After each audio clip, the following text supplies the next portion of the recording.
This is Amud Yomi Gemara Shabbos Daf Zayin Amud Beis. In the middle of discussing what is a Carmelis. On the bottom of Zayin Amud Aleph, we quoted Rabbi Devei Rav Shila, who taught us Kiyos Rav Dimi Amar Rav Yechlan Ein Carmelis Bechusa Meidalid. And then Rav Shisha said it's Tefeses Arasara. The question was, what does it mean that a Carmelis reaches Tefeses Arasara? So we concluded the previous year that until 10 Tfachim it has the din of a Carmelis. Above 10 Tfachim, it's no longer a Carmelis. And now the Gemara proves that din. V'chiyah. Ta'amar le'Shmuel Rav Yehuda. As Shmuel told Rav Yehuda, Shinana lo tev milah d'Shabbat amal me'asara. There's no dinim of Shabbos that are above 10. Lamai hilchasa. So what halacha did Shmuel mean when he said that lo tev milah d'Shabbat lemala me'asara? If you're going to tell me, you know what Shmuel meant, 2 lines from the bottom of Zayin Amud Aleph, Dein, Rosh Hashanah lemala me'asara. Rosh Hashanah doesn't go above 10 tefachim, but it's not true. We learn from Rav Chisda, no, it's kind of just a rabbit. You put a pole and you and you throw something and it lands on the pole. It's 100 amas tall, this massive pole, this telephone, well, much larger than a telephone pole, 150 feet tall about. Chayiv, why? Because Yachid goes all the way until the heavens. So when Shmuel said that above 10 Tvachim is not a Rishos, he could not have been referring to Rosh Hashanah. So we turn over to Zayin Amud Beis. Elos, you know what Shmuel maybe meant? Maybe Shmuel's referring to Rosh Hashanah. That Rosh Hashanah only goes till 10 Tvachim. Says the Gemara, Masnisani. Why would Shmuel have said that? That's a straight up Mishnah. Now we learn to the Mishnah. Someone throws an object 4 amos and it lands against a wall. If it's above 10 Tvachim, it's considered Zarik Ba'avir, and it's not considered that it's in Rosh Hashanah. Lamata me'asar Tvachim kizarik ba'aretz. Below 10 Tvachim, it's considered throwing it on the ground. Rosh Hashanah. So what do we see clearly? That the Mishnah says Rosh Hashanah only goes until 10 Tvachim. Says the Gemara, Ella. So what must Shmuel have meant when Shmuel remarked, there's no din of Shabbos above 10 Tvachim? You know what he must have meant? He must have meant Ella Carmelis. The Ein Carmelis Amal Me'asara, proving the din that we saw yesterday, that a Carmelis extends the din of Rav Sheishas Tefeses Arasara, means that the Carmelis goes until 10 Tvachim. Says the Gemara, we now know that what is the Carmelis 4 Tvachim wide up until 10 Tvachim tall. They explains the Gemara, where does this come from? We're 5 lines down, Zayin Amud Beis. Va'kilu barabanan. This is a kula that the Ramada made by a Carmelis. Me'kulei Rosh Hashanah, me'kulei Rosh Hashanah. It's one of the kulas of Rosh Hashanah and kulas of Rosh Hashanah. What does that mean? Me'kulei Rosh Hashanah, meaning this Carmelis, this new 3rd type of Roshos. We spoke about Rosh Hashanah. So now we're in Rosh number 3. A Carmelis, says the Gemara, is 4 by less than 10, and it has characteristics and qualities that it receives the kulas, the leniencies, a certain leniency of Rosh Hashanah and a leniency of Rosh Hashanah. Explains the Gemara. That if it's 4 Tvachim, it's a din of a Carmelis, like a Rishos HaYachid Vimloi, and if it's not 4 Tvachim, then it's not a Carmelis, but rather Makom Tur Ba'amu. It's a Makom Patur. And again, we remind ourselves, what's the difference? Is that a Carmelis, you're not allowed to transport, I should say, Midrabanan, from Rosh Hashanah into the Carmelis, from the Carmelis into Rosh Hashanah, both of them, Midrabanan. A Makom Patur, you are allowed to transfer from Rosh Hashanah into the Makom Patur, from the Makom Patur to Rosh Hashanah.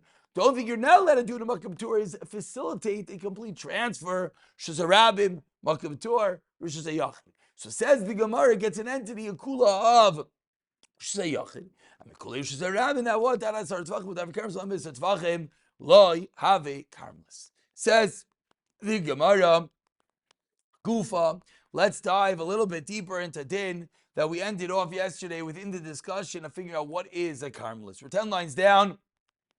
First word on line is gufa. Amar Rav Gidel, Amar Rav Chia bar Yosef, Amar Rav Bayish ein boi toicha asar, a house that the interior is not 10 tefachim tall. V'keiruya mashlim la'asara, but the roof, the thickness of the roof completes it to 10 tefachim to give it a din of Rishus HaYachid. We learned is a din of Rishus HaYachid, but only at that point of 10 tefachim. So which is al gagoy. On top of that area, mutul etaltal b'kuloi, because it's din of Rishus HaYachid, so you can carry. But b'taycha inside the house, even tatul al-ba'amois, does not get a din of Rishus HaYachid because it is not 10 tefachim tall. Rather, it gets a din of a karmelis if you're not allowed to carry within the house. Only, of course, b'toich within one's own dalid amos. Amar Abaye becomes like Abaye, and this, those who've learned sukkah, this is very similar. If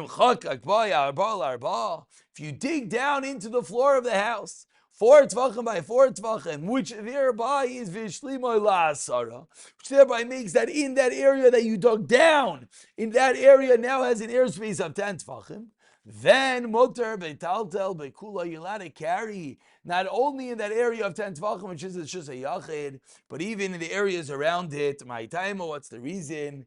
Because it comes out fascinating. You have that center area which you dig down, which has 10 tvachim tall. So that center area is a regular proper shayachid. What about the area around the part that you dug down? As a din of a char in Rosh Hashayachid, like a hole in Rosh Hashayachid, damu. Just like if I have a house, a proper house, proper Rosh Hashayachid, and in the wall of the house, of course, was common in those days, there was a hole. A hole in the wall was a shelf for them. Am I allowed to put something in that shelf and take it out? Yeah. The hole doesn't have a din of 10 by 4. You're allowed to, because once you have Rosh Hashayachid, the hole on the side gets the din of Rosh Hashayachid. Says the Gemara, so too in our case, once I have an area, which is 10 by 4, surrounding areas gets a din of a hole. And explains the Gemara, where do we learn this from? De'itmar.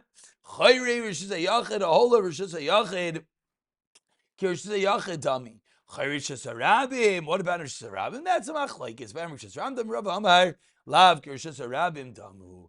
Amar le Rava Abaye. So Rava says to Abaye, we're smack in the middle of the Amid. The first one is Ledidach. Zayin Amid base. Amar le Rava Abaye. Ledidach Amar Rosh Hasharabim ki Rosh Hasharabim dami. You Abaye hold that a hole in Rosh Hashanah is different Rosh Hashanah. My Shina asks Rava, how's this different? That which Rav Dimi said name Rav Yechel and Yitzchak Karen Zav says Rosh Hashanah. Rav Dimi explained that when the Brisa, if you remember, the Brisa listed Dalit Rishuyah, say, and within the list of Carmelis, it said Yam, it said Bika, it said it's Tavonis, and then it said Carmelis. Why do I have to say an extra word Carmelis? So the Gemara explained, you know, I had to say an extra word Carmelis on Zayin Amud Aleph was to teach us that a Karen Zavis. As we explained, if you're going down the street and you have a wall of houses on the side, and one of the houses is a little bit jut in, so that jut in area, what's that side area? That is a din of a karmelis.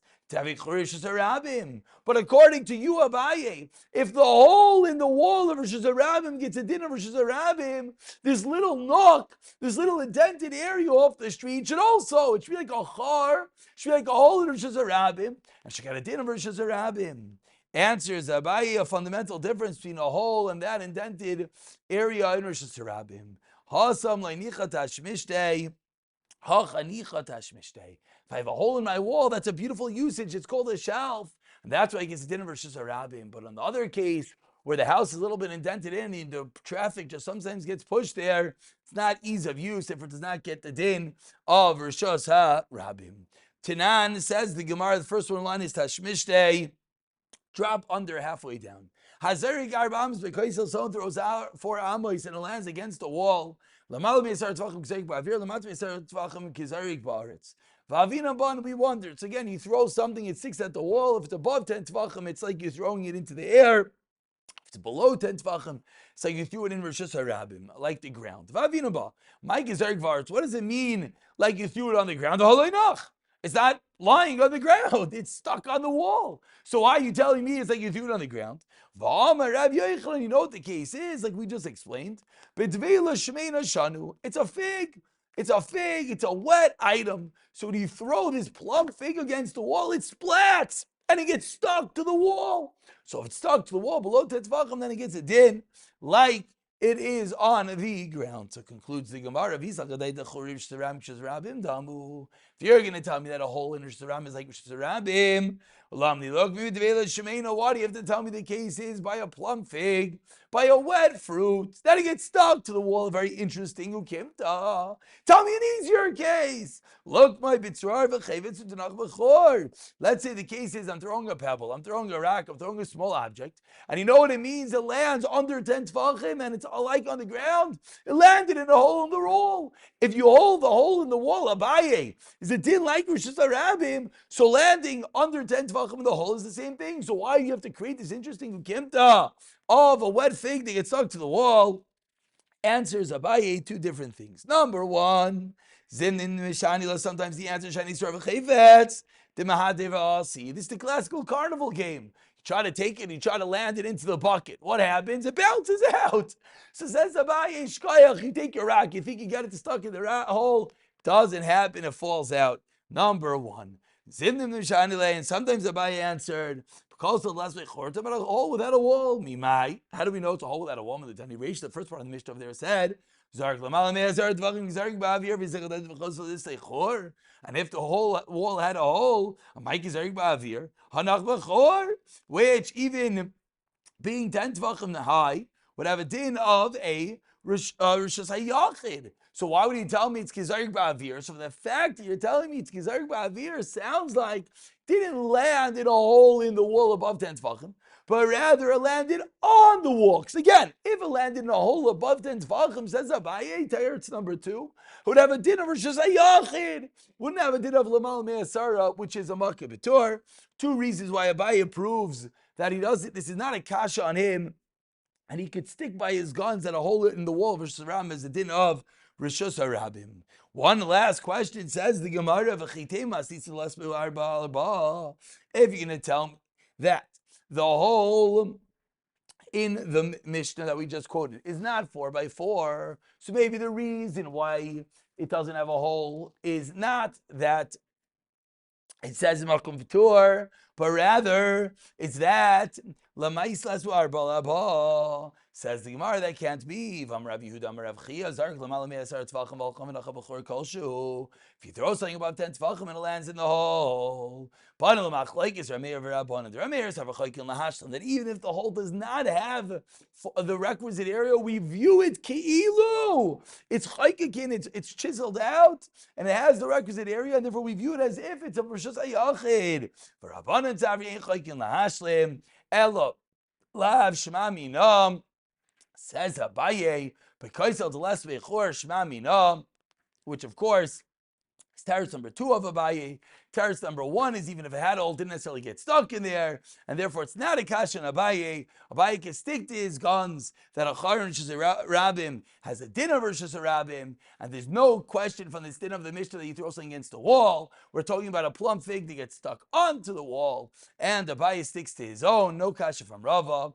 And we'll pick it up from Gu for the 2 dots, 6 lines from the bottom of the next year. B'siyata Dishmaya.